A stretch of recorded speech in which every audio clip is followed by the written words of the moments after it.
Bienvenidos a una nueva edición del Poder de tus Derechos en materia de consumo, un programa de las asociaciones de consumidores y usuarios Chiloé Activo y Asocochi, transmitido por Canal del Sur desde el Café Nerudiano. Mi nombre es Scarlett Barra y les recuerdo que en este espacio la información sobre tus derechos y deberes como consumidor siempre son el tema principal. Hoy conversaremos sobre un tema que ha estado muy latente en la opinión pública. Por un lado existe una ciudadanía que lo cuestiona y por otro lado comenzó un trabajo en el Poder Legislativo para redactar un proyecto de ley que lo reforme. Me refiero al sistema de pensiones, un tema que sin duda nos interesa a todos. Y para eso, para que aclaremos dudas, hoy nos acompaña Juan Barrientos. Él es el encargado de previsión de Chiloé Activo. Hola Juan, gracias por acompañarnos. Hola. Y nuestra panelista Diela Alarcón, presidenta de Chiloé Activo. Hola, Scarlett. Hola, Diela. Desde 1980 comenzó a regir en Chile el Decreto Ley 3500. Fue en ese entonces cuando los chilenos comenzaron a ahorrar para su vejez en las administradoras de fondo de pensión, las hoy cuestionadas AFP. Incluso los que cotizaban en el sistema antiguo se cambiaron a este nuevo sistema porque se decía que todos los chilenos tenían que estar en una AFP por obligación. En la actualidad aún hay chilenos cotizando en el antiguo sistema, algunos jubilados y otros todavía ahorrando para su vejez, pero la mayoría está en una AFP, a excepción de los funcionarios que están en las antiguas cajas que aún están vigentes de Capredena y Dipreca. Juan, para comenzar, ¿cuál es la diferencia entre el sistema antiguo de pensión y el de las AFP? Bueno, en primer lugar, un saludo a la gente gestora de este programa, al Canal del Sur y una bienvenida a toda la teleaudiencia. Respecto a tu pregunta, Scarlett, la diferencia entre el antiguo y el nuevo sistema es que el sistema antiguo era un sistema de reparto, era un sistema solidario en el que actuaban tres entes, que eran los trabajadores, el Estado y también los empleadores. Entonces todos colocaban un aporte, un porcentaje que iba a un fondo solidario y con ese fondo se solventaban las pensiones en el que aportaban las personas, los trabajadores activos y se generaban las pensiones de los futuros pensionados. ¿Qué fue lo que ocurrió con esto? Según los economistas, la gente entendida, este sistema se visualizó que en algún futuro lejano iba a colapsar, porque la gente que se estaba pensionando cada vez era mayor y los trabajadores activos eran menores, es decir, los que hacían el aporte. Entonces de allí se gestó esta idea de hacer el nuevo sistema, en el que es un sistema netamente de capitalización individual, es decir, es un ahorro que se asemeja al sistema bancario, en que los trabajadores hacen sus ahorros y no tienen aportes de ningún otro ente, es decir, aquí se perdió el aporte que hace el Estado y el aporte que hacen los empleadores, y solamente los trabajadores por cuenta propia generan sus ahorros para las futuras pensiones. ¿Cuánto se cotizaba en el sistema antiguo? ¿Se puede hacer como una comparación con el porcentaje que cotizan hoy en las AFP? Sí, se podría hacer esa comparación, pero hay una diferencia, era un poco más del 10% que cotizan hoy los trabajadores en el actual sistema, era como entre un 12 o un 13%, pero allí estaban incluidos los aportes del Estado más el empleador.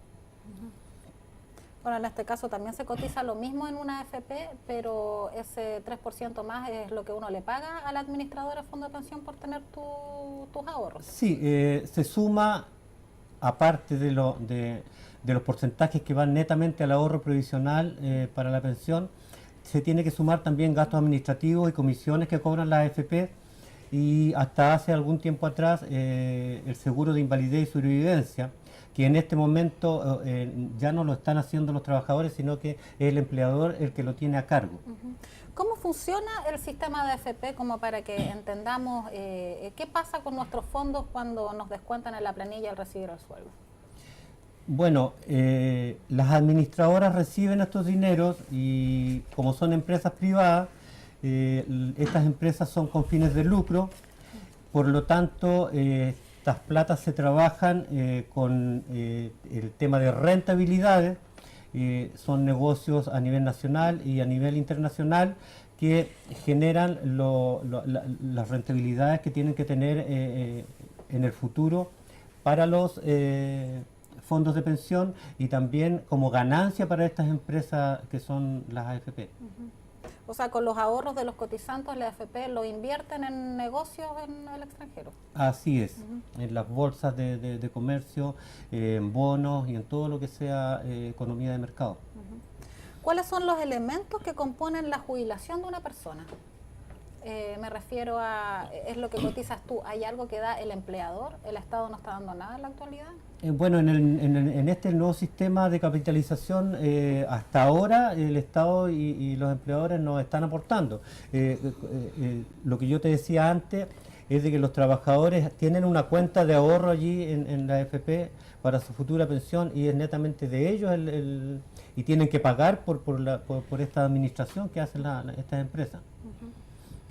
¿Y da lo mismo estar en cualquier AFP? Porque cuando uno comienza a cotizar se encuentra con una oferta de empresas que están dispuestas a tener tus ahorros.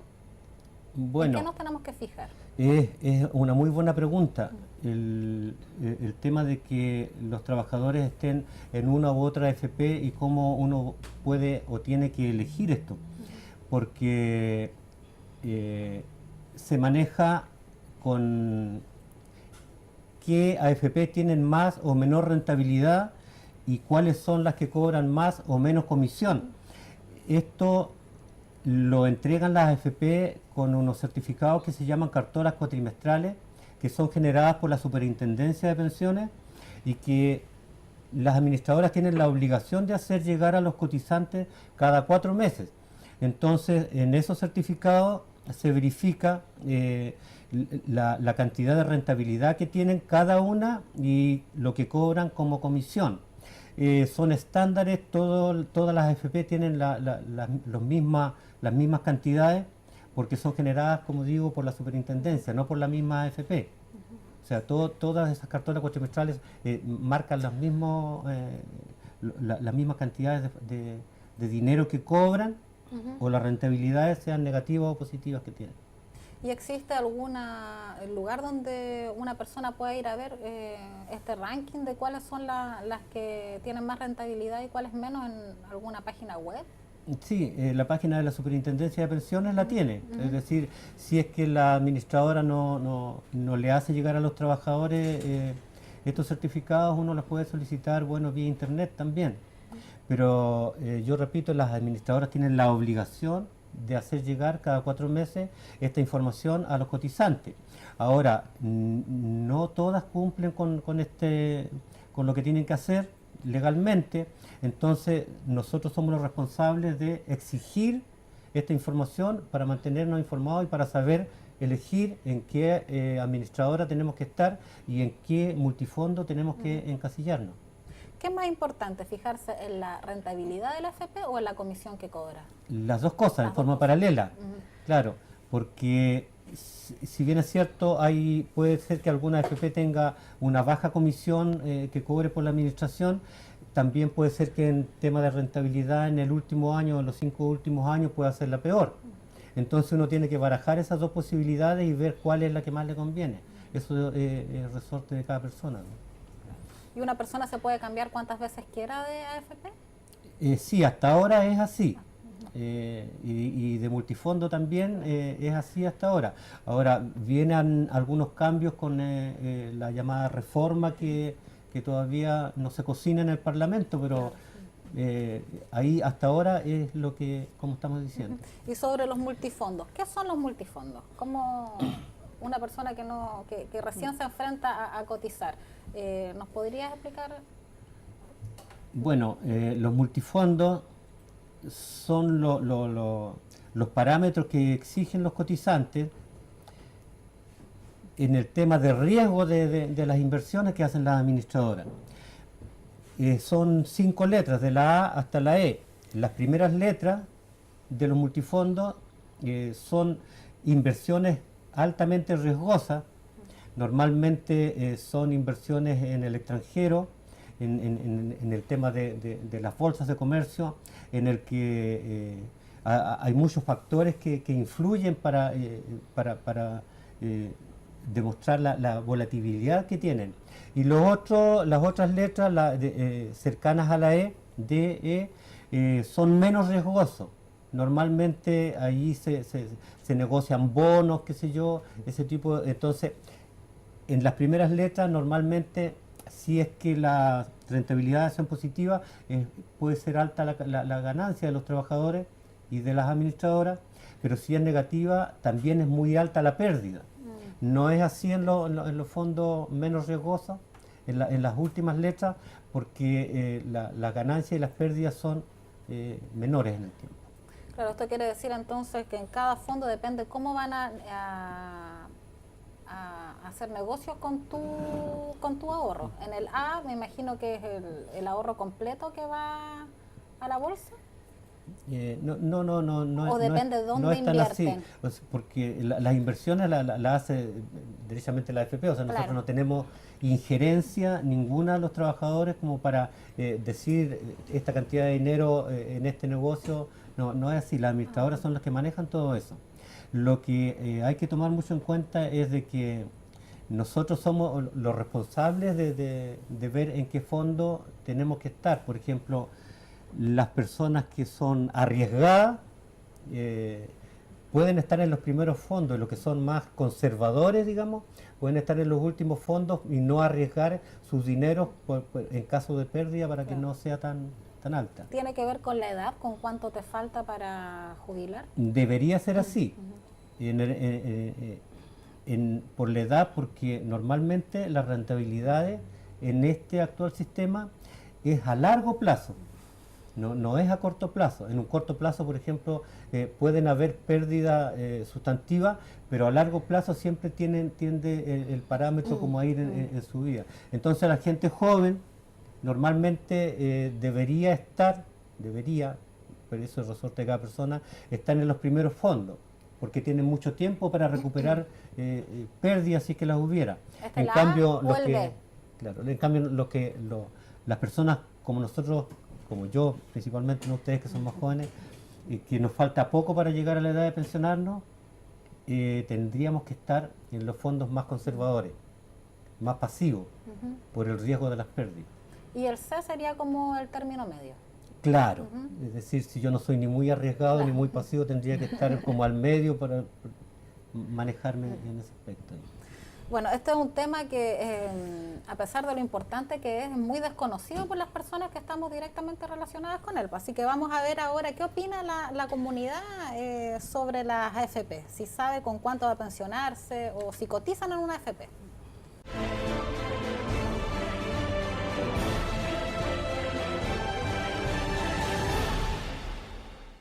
¿Sabe o tiene un cálculo de con cuánto va a pensionarse? La verdad de las cosas es que no tengo idea de eso.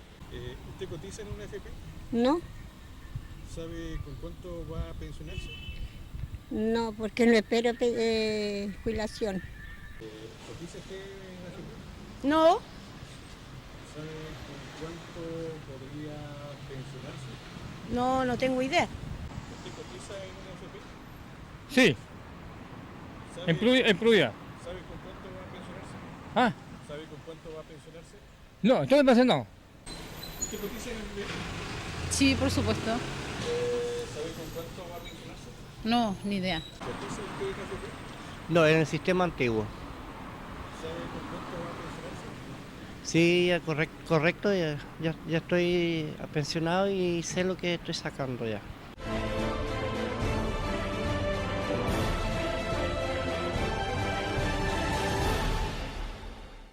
Bueno, vimos lo que opina la comunidad y nos damos cuenta que existe harta desinformación. ¿Qué opinas tú, Juan, de la respuesta de nuestros vecinos? Bueno, uno de los problemas más graves que existe en la población es este de que nosotros, los pobladores, los ciudadanos, los trabajadores, no tengamos el interés suficiente como para prepararnos para llegar a una futura pensión y para tener en un futuro una buena calidad de vida. Siempre estamos solamente en la actualidad fijándonos cuánto ganamos para poder subsistir y no hacemos prevención para lo que nos va a ocurrir a futuro. Y también sería bueno decir que no existen entes que hagan educación o informen a las personas sobre este tema previsional. Por ejemplo, en países desarrollados, sobre todo en Europa, en primaria, secundaria y en educación universitaria, es ramo obligado previsión de seguridad social. En Chile no es así. Y lo que tenemos nosotros ahora, que son la AFP, Chile Atiende, IPS y todos los entes que están relacionados con el tema, no hacen educación, sino que solamente informan sobre cada trámite específicamente de lo que solicita el usuario, pero nada más que eso. Entonces, el llamado a la población es a interiorizarse del tema para que así poder incluso tener mejoras a futuro sobre el sistema de pensiones y sobre lo que nos interesa a nosotros mismos también, pues, con cuánto vamos a quedar en nuestra vejez, con cuánto vamos a vivir. Uno de los roles de la superintendencia no tendría que ser también informar aparte de fiscalizar a las AFP, informar a la ciudadanía. Tú, Diana, que sabes más de sí, este tema. Y es lamentable lo que ocurre, al menos en la superintendencia, que es la 10ª región de los lagos, que tiene oficina en Puerto Montt en realidad. Nosotros contactamos vía email y vía telefónica en reiteradas ocasiones a la oficina de Puerto Montt. Siempre está ocupado, nunca responden, y la única vez que me respondió la persona me dijo que atendía público, por eso no atendía el teléfono, que lo llamara en 10 minutos más y después nunca más fue posible contactarse. También le envié un correo y me dijo por teléfono, porque le dije, por lo menos contesta, da una respuesta al correo que se te envió, me dice que ella no contesta correos. Entonces es lamentable porque aquí hay muchas dudas de la gente, estamos viendo aquí que es un problema de desinformación gravísimo y que en la práctica la superintendencia tiene un rol que cumplir respecto del trabajo que realiza la AFP. Entonces, si ni siquiera es posible llegar a comunicarte, si no tenemos oficina aquí en Chiloé y tenemos más encima muy pocas oficinas de AFP, es bastante deficitario, digamos, la información que puedan entregar. Y por sobre todo cuando se requiere fiscalización, que es una de las misiones fundamentales de la superintendencia. Los habitantes de Chiloé, por lo que tú cuentas, estamos desamparados entonces, porque tendríamos que dirigirnos a Puerto Montt para poder hablar con... Justamente, y aquí recordemos que durante mucho tiempo no estuvimos en ninguna oficina de AFP donde tú pudieras hacer una consulta. Provida cerró sus puertas y las volvió a abrir hace como un año atrás, pero estuvo varios años donde no hubo ninguna oficina atendiendo en Ancú en forma permanente. Y sabemos que viene Hábitat de manera regular, una vez a la semana. Plan Vital tiene oficina en este minuto que atiende en un horario que tampoco es permanente.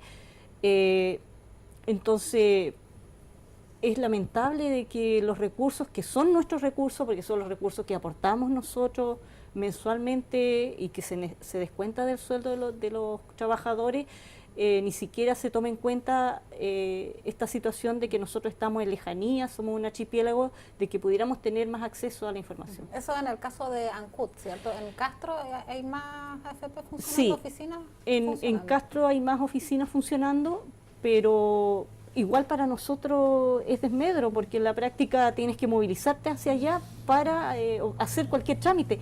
Incluso si tú quieres llamar por teléfono para pedir un certificado, que es recurrente que la gente lo solicite por uno u otro motivo para presentar en los trabajos, es francamente infructuoso llamar por teléfono a AFP Provida, suponte tú. Tienes que ir hacia allá, porque si logras comunicarte para que te entreguen algo es un milagro. Entonces, en realidad la situación para nosotros, ahora tenemos una oficina acá. De alguna manera eso trae beneficio a la persona que puede realizar sus trámites más fácilmente, pero es lamentable realmente eso. Específicamente, yo diría que el problema más grave acá, bueno, lo que dice Diela, que la superintendencia no funciona en Chiloé. En Chiloé no existe ninguna compañía de seguro. las compañías de seguros son entes directamente involucrados en el tema de pensiones por el tema de rentas vitalicias, porque en el último tiempo acordémonos de que la gente está prefiriendo este sistema, renta vitalicia, al retiro programado de las AFP, por las razones que a lo mejor más adelante vamos a decir. AFP solamente Castro tiene, pero no está Modelo ni Hábitat. En Ancud, como decía Diela, solamente funciona Provida. 2 veces a la semana está Plan Vital y cada 15 días viene un móvil de Hábitat que recorre Ancud o Castro. Las demás no están, no existen. Entonces difícilmente nosotros tenemos algún tipo de información cercana aquí dentro de la isla de Chiloé. Claro. Al final la información se basa bastante ahora por internet, pero no es una realidad de todos los habitantes de Chiloé. De un mínimo, diría yo, por el tema rural. ¿No? Claro. Bueno, y volviendo al tema de la persona que cotiza y las pensiones bajas, que es lo que más se conversa, lo que ya se está viviendo aquí en Chile, con una gran cantidad de pensionados que tienen pensiones muy bajas, menos del sueldo mínimo incluso. ¿Qué pasa con una persona que trabaja toda su vida, desde que empieza su edad laboral y gana el sueldo mínimo? Cuando va a cotizar, cuando va a jubilarse en una AFP, ¿cuál es su pensión? ¿Con qué se encuentra en ese momento? Bueno, lamentablemente no es muy buena lo que le depara el futuro a esta gente, ya que actualmente, en forma aproximada, hablando de valores, para tener una pensión entre 100 y 110 mil pesos se necesitarían promedio unos 25 millones de pesos para tener esa pensión. Si es que se cotiza por el sueldo mínimo y se le suman todas estas lagunas que existen en el tema laboral en el país, es bien difícil que superen esa cantidad de pensiones esta gente. Y también hay que decir que esas pensiones son casi iguales o muy parecidas a la del Pilar Solidario, donde se las entregan a personas que nunca han hecho ningún esfuerzo ni han cotizado en su vida. Es decir, a los 65 años, hombres y mujeres pueden postular a una pensión de 103 mil pesos hoy día, y sin embargo el trabajador que se esfuerza, como dices tú, con el sueldo mínimo, podría llegar a unos 25 millones promedio, pero sacaría una pensión similar a esta otra que entregue el Estado al Pilar Solidario. O sea, alrededor de 100 mil pesos. Más que eso Sí, es 100, muy 110 mil difícil. pesos a alguien que cotice, pero en forma estable, con el sueldo mínimo. Porque tú sabes que ahora en el tema laboral, saliéndonos un poquitito, si me permiten, del tema de pensiones, en el tema laboral, con los transitorios, contratistas, temporeros, trabajadores esporádicos, se generan una cantidad de lagunas en el tiempo de la vida laboral de la gente que no les permite tener un ahorro estable en el tiempo como para tener una cantidad de dinero que le sea factible para una buena pensión.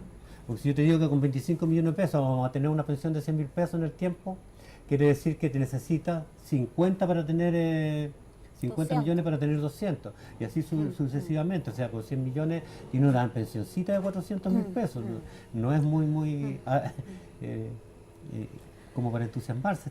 Nos da muchas ganas de cotizar con esos datos que nos dan. Claro, para la gente joven tendría que ver otras posibilidades de invertir sus dineros, porque de esta manera, bueno, esperemos que la reforma que se nos viene ahora intente o trate de cambiar algo el sistema o trate de mejorarlo, porque Bueno, en ese mismo tema, ¿algún consejo que se le pueda dar a los que están recién cotizando, las personas jóvenes? ¿Qué pueden hacer como para poder tener después, al momento de jubilarse, un ingreso un poco más alto dentro del sistema? una mejor pensión? Bueno, la respuesta a eso yo te la daría como de forma muy personal, porque tiene que ver cada uno, digamos, como te decía antes, cómo invertir sus recursos.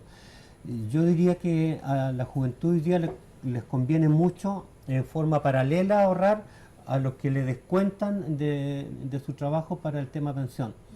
Y en forma paralela existe el APB, el ahorro previsional voluntario, Eso tiene un que mínimo, eso sí, para poder ahorrar. O uno puede ahorrar no, lo que quiera. depende en la entidad donde tú hagas el ahorro previsional voluntario. Lo que sí, la gente joven se tendría que estudiar bien en qué entidad y de qué forma va a ser ese APB, porque en la AFP se puede hacer en algunos bancos o en compañías de seguro, pero tendrían que visualizar de que estos ahorros estén adheridos a fondos mutuos, por ejemplo, que tengan algún seguro de vida y al mismo tiempo le permita tener un ahorro estable en el tiempo y tratar de hacer lo que sea para pensión, porque estos ahorros son tangibles, se puede echar mano, por ejemplo, en un apuro y recoger esos dineros para otra cosa, pero el ideal es de que sea para pensión, porque también el Estado aporta ahí un 15% si es que se utiliza para pensión en el tiempo. Esa sería una idea de cómo mejorar el tema pensión futura en forma paralela con ahorros personales, con iniciativas propias de la gente. Pero alguien que está interesado en este tema, en tener una buena pensión, en ahorrar voluntariamente, ¿hay algún lugar donde pueda tener esta información, donde pueda comparar cuáles son las mejores opciones, o eso es ya responsabilidad de cada uno? Claro, cada uno tiene que ver AFP, ver sus bancos, ver sus compañías de seguro, qué es lo que más les conviene. Claro, porque generalmente estas entidades, la información que dan complica un poco, confunde. Sí, lo que pasa es que hay mucho tecnicismo cuando la gente pregunta en las administradoras, en los bancos. Pero se puede, por ejemplo, hacer asesorar a lo mejor con alguna persona cercana, parientes, que tengan más... Que conozca más el tema. Eso. Bueno, ahora vamos a seguir viendo qué opina la comunidad, cuánto conocimiento tiene sobre este tema y salimos a la calle. ¿Diana? No, quedaba algo en el tintero.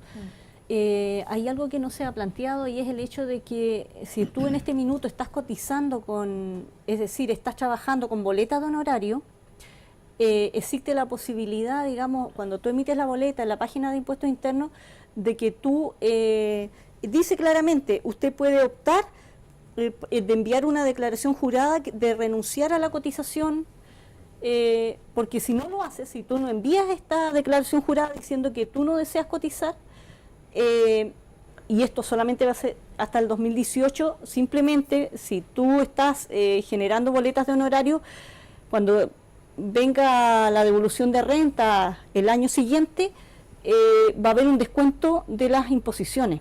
Entonces, de pronto la gente no tiene esta información y está esperando la devolución de renta y espera X dinero y sucede que viene el 60% menos. Ah, claro, porque eso pasa porque el 2012 se comenzó a implementar esto de que los que trabajan con boleto honorario, parte de la retención se vaya para los fondos de pensión. Justamente. Entonces es importante tomar nota de eso y, bueno, cada uno decide en forma personal si desea que sea eso descontado o no, pero tener la información al alcance de la mano y hacerlo si es que no quieren, porque si no de repente la gente tiene comprometidos los dineros y se encuentra con esta sorpresa en la devolución de renta. Año a año se ha ido postergando eso porque desde sí.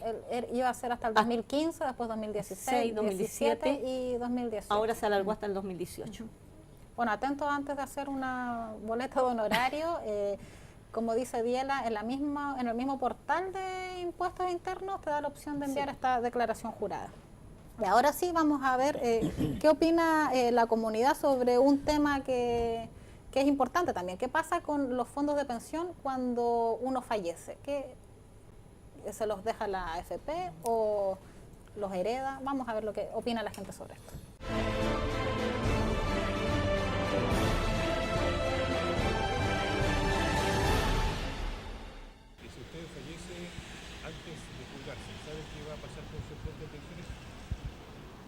No, tampoco lo tengo claro. Y si usted fallece antes de jubilarse, ¿sabe qué puede pasar con su pensión, con su fondo de pensiones? Quedan en las cajas nomás. Porque eso siempre ha sido la gente antigua que siempre falleció, nunca le entregaron su plata que ellos tenían, por lo menos mi papá. trabajó tantos años él y al final cuando se jubiló le dieron una pensión básica. Y si usted fallece antes de jubilarse, ¿sabe qué podría pasar con su fondo de pensión? Tampoco entiendo nada. ¿Y qué pasa si usted fallece? ¿Sabe qué pasa con su fondo de pensiones? Ahí no puedo decir porque ahí sí que no sé. Y si usted fallece antes de jubilarse, ¿sabe qué pasa con su fondo de pensiones? Me imagino que sería para mis hijos. No lo tengo claro, la verdad. Y si usted fallece antes de jubilarse, ¿sabe qué va a pasar con su fondo de pensión? No lo he consultado todavía eso. No he consultado lo que va a pasar después que fallezca.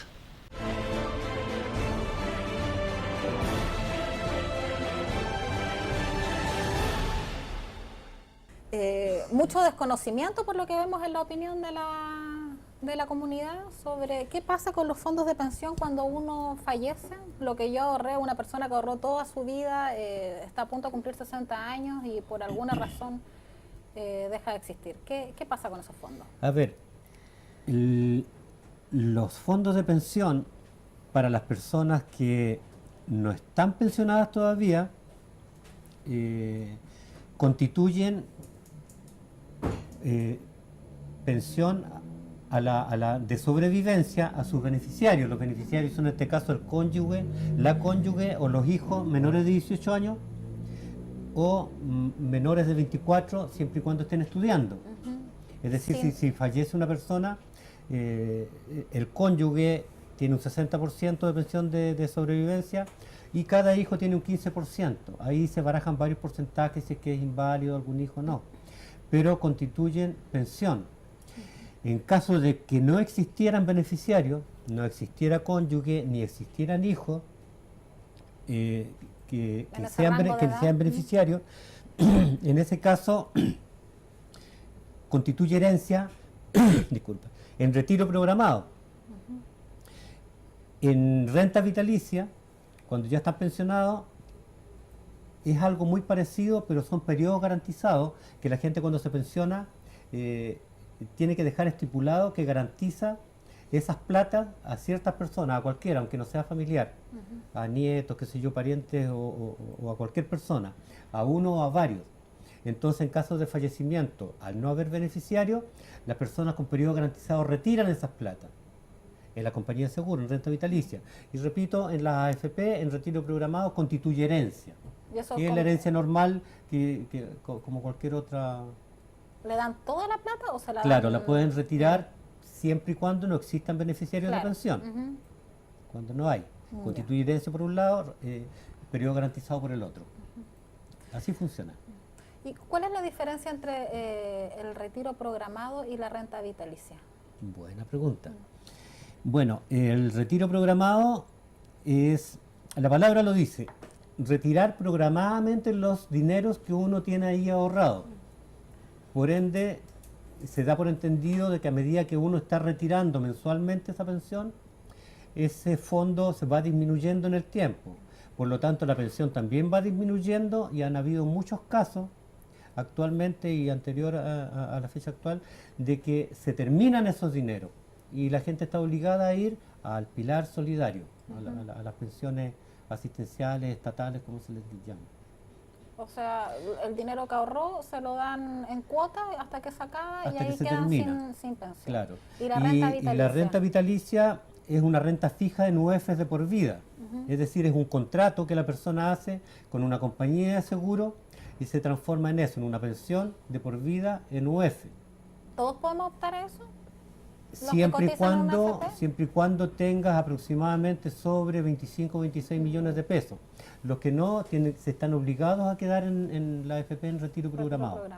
¿Tener 25 millones o más de 25 millones ahorrados es común entre los chilenos o es difícil? Es muy común por las rentas bajas que existen en el mercado, en el tema laboral.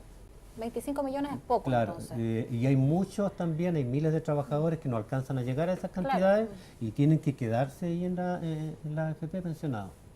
Entonces, los que tienen la suerte de haber cotizado en el tiempo un poco más y superan esas cantidades de 25 o 26 millones hacia arriba, ellos van a una renta vitalicia, que es lo que más la gente está escogiendo en este minuto. Aún así, la renta vitalicia es baja, como conversábamos al principio.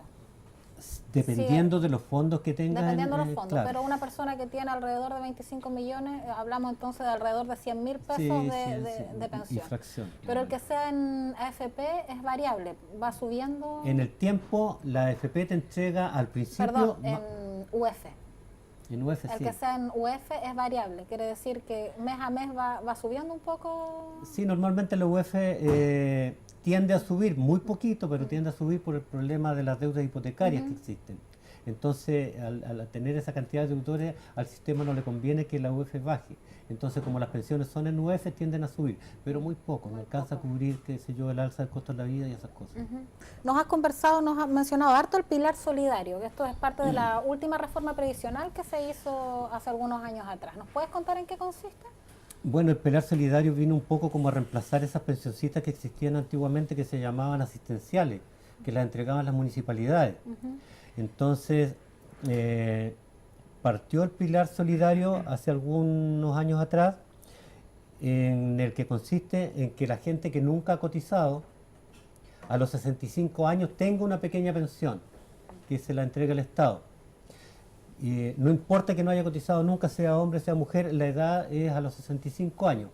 Y allí está la pensión solidaria, que es de la que te estoy hablando, la pensión de invalidez solidaria, el aporte previsional solidario, que es para las personas que tienen bajas pensiones. Por ejemplo, si yo me pensiono en retiro programado o en una renta vitalicia y mi pensión no supera los 300.000 pesos aproximados, yo podría postular a un aporte previsional solidario. Ah, se postula. Claro, para que esa pensión suba un poco, para que el Estado me aporte a tener un poquito más de pensión. También eso se maneja con el registro social de hogares de la municipalidad, para captar de que la persona no tenga, qué sé yo, otros ingresos, ingresos o riquezas, qué sé yo, propiedades, vehículos, no sé. Entonces, si es que se encasilla el registro social de hogares en una vulnerabilidad baja, ahí yo me entregaría en el aporte. En eso consiste. Bueno, dentro del pilar también después está para las mujeres el bono por hijo nacido vivo también, y algún aporte que se le hace a los trabajadores jóvenes que empiezan a cotizar.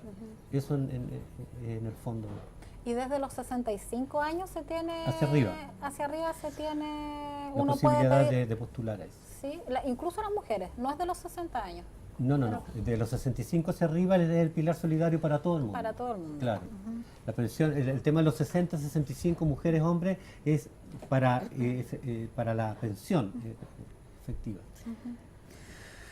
Bueno, igual no es muy alentador el tema, sobre todo para quienes se están acercando al momento de pensionarse, pero nos gustaría que tú, que sabes más de pensiones, ¿cuál sería como el problema más grave de este sistema?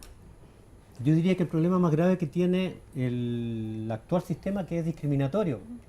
No es como el sistema antiguo, que como era un sistema de reparto, era un sistema solidario, que como decíamos al principio, aporta el empleador, aporta el Estado y hace su propio aporte el trabajador.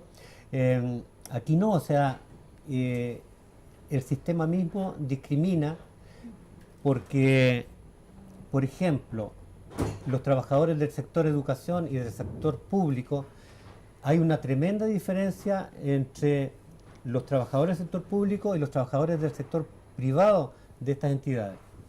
Porque, si bien es cierto, hay que aplaudir los logros que ha tenido el sector público en el tema de los bonos que les están entregando ahora, que no es mucho, pero se lo han ganado con mucho esfuerzo, con muchas luchas. Bono por incentivo al retiro, bono postlaboral y otras indemnizaciones que les entregan cuando se jubilan. Para el sector privado no existe nada. Y resulta que, por ejemplo, en la educación, lo mismo que hace el sector público, lo hacen los profesores y la gente de la educación en el sector privado. Exactamente lo mismo. Entonces, esas son inequidades y eso es como discriminatorio entre unos y otros sectores. Claro. Lo mismo también que nosotros decimos, tiende a desaparecer el sistema antiguo y actualmente solamente tenemos este sistema, el de la administradora. Yo diría que todavía no tiende a desaparecer, sino que siempre va a estar, como están las leyes en este minuto, porque Capredena y Dipreca pertenecen al sistema antiguo. Y ese sistema no tiende a desaparecer porque actualmente los usuarios de ese sistema que ingresan al mundo laboral ahora entran directo ahí. ¿Quiénes son los que pueden cotizar en esas cajas? Bueno, esas cajas están especialmente hechas para el sistema de los uniformados, para PDI, para el sistema carcelario, todos los trabajadores que están Capredena y Dipreca.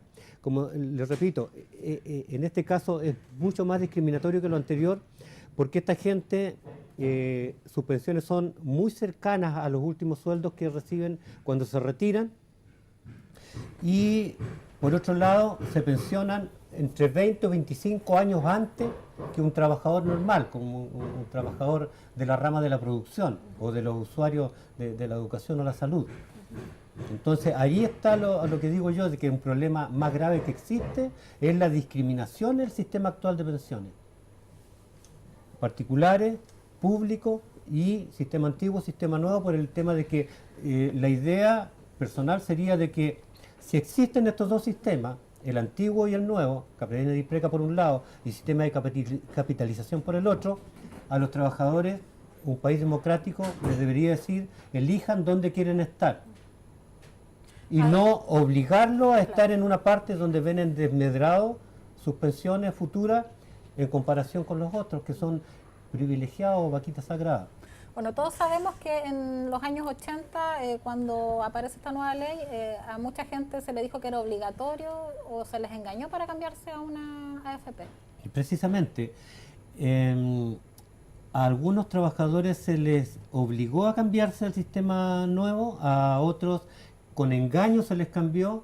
Por ejemplo, cuando el trabajador, cuando una persona iba en busca de una ocupación laboral, de un trabajo, lo primero que les decían es en qué AFP se va a inscribir usted. Es decir, no le preguntaban ni siquiera en qué sistema quiere quedar. ¿Y en ese momento existía la opción de continuar en el sistema antiguo? Claro, existía, pero hubo una presión generalizada en el país para que la gente opte por el nuevo sistema para hacer desaparecer el sistema antiguo. ¿Ahora alguna persona puede volver al sistema antiguo? Buena pregunta también. Hay algunas personas, son muy pocas, que pueden hacer este trámite de volver al sistema antiguo, pero hay unos requisitos en la ley que lo permiten, pero son muy poquitos. Yo por lo menos en el trabajo previsional que he hecho, he cambiado a algunas personas aquí en Ancud, pero poco. En la corporación he cambiado a algunas personas, sobre todo. Pero no son, la mayoría de los que se le hace el trámite rebotan con esos requisitos. Es como sacarse la lotería. Claro. Porque es como sacarse la lotería. pensión, si una persona en AFP recibe una pensión de 100.000 pesos, ¿en cuánto se incrementa más o menos el que estaba cotizando en el sistema antiguo? Yo creo que unas 3 veces. 3 veces. Promedio, Promedio. No es exacto. Bueno, y una persona que está a punto de jubilar, tiene, no sé, 59 años y el otro año se jubila, una mujer, ¿qué tiene que hacer? ¿Tiene que esperar o tiene que empezar a hacer trámites y para acelerar este proceso? Sea una mujer o sea un hombre, va a depender en los lugares donde esté trabajando. Por ejemplo, en el sector público nadie le obliga a pensionarse. Si se da cuenta de que va a caer en desmedro su calidad de vida a un tercio de lo que está ganando, puede seguir trabajando tranquilamente. Es decir, el empleador, como es el Estado, en el sector público, no la puede obligar a pensionarse. Ahora, ¿qué es lo que tiene que hacer una persona que está a punto de pensionarse? Es bueno entregar esa información, porque si es que va a optar por quedarse en una renta vitalicia, que es lo que más accede la gente ahora, tendría que hacer un estudio sobre cuál es la compañía que va a elegir. Porque, a ver, ¿cómo se hace esto el trámite final de pensión? Primero se hace una solicitud de pensión en la AFP luego emite un certificado de saldo, ese certificado de saldo se ingresa a un SCOM. Para aclarar esto, el SCOM es un sistema de ofertas de pensión que lo tiene la ley en el decreto 3500.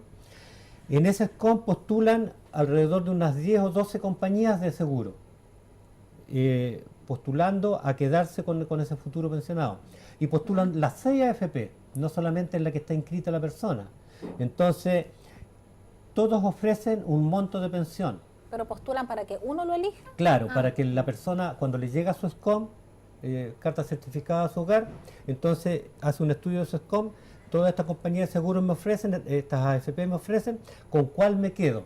Entonces ahí es bueno que la persona sepa qué es lo que tiene que medir en las compañías de seguro para optar en una renta vitalicia, que será bueno de que escoja la que me da más plata, la que sea más solvente, la que sea más segura, la que a lo mejor sea chilena, porque las compañías de seguro, que hay muchas en el país que trabajan en esto, que son extranjeras, que si tengo temor de que a lo mejor los gringos van a tomar sus plata y se van a arrancar. Todos esos factores uno los tiene que medir. Y también las compañías de seguro tienen un ente internacional que las fiscaliza, digamos, y que les entrega un parámetro que se llama clasificación de riesgo, que los miden en 3 letras, A, AA y AA+. Entonces las compañías de seguro que trabajan en el tema pensiones en Chile, solamente hay 3 en este minuto, o 4, parece que apareció otra, que tienen una clasificación de riesgo de AA+, que deberían ser esas, las que tienen más solvencia, más patrimonio, más segura, y las que no han tenido problemas en el tiempo con sus pensionados.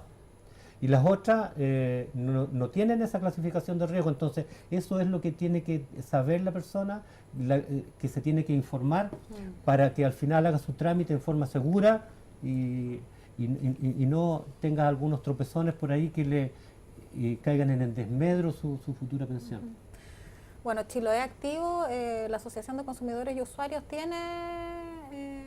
está disponible para los habitantes de aquí de Ancud como para guiarlos un poco en este tema, ¿cierto? Sí, Diela? justamente Juan es la persona que es, digamos, la que asesora en el tema previsional, que nosotros siempre estamos derivando a la gente que no hace consultas al respecto. Ahora, hay algo que también quería mencionar y que no se dijo, que cuando se habla de este bono por hijo nacido vivo, hay una letra pequeña que cuando la persona hace uso de este bono, después no tiene derecho a la cuota mortuoria. Entonces, de pronto la gente se encuentra con eso a la hora de que fallece la persona.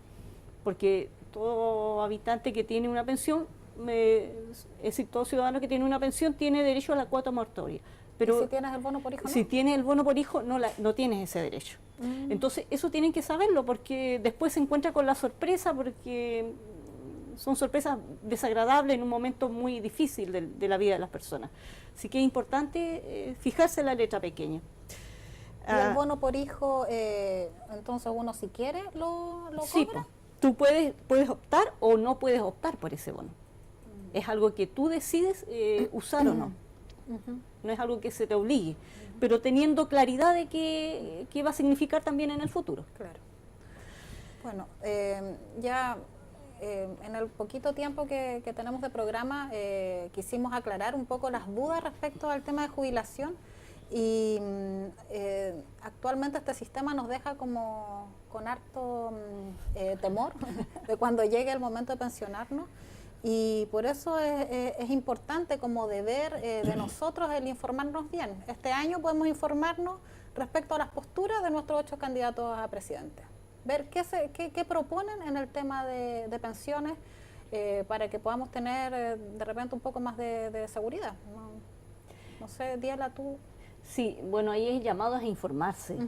De pronto siempre le estamos echando la culpa al empedrado de lo que nos ocurre, pero nosotros somos responsables de las personas que están legislando en este minuto en la Cámara Alta y la Cámara Baja.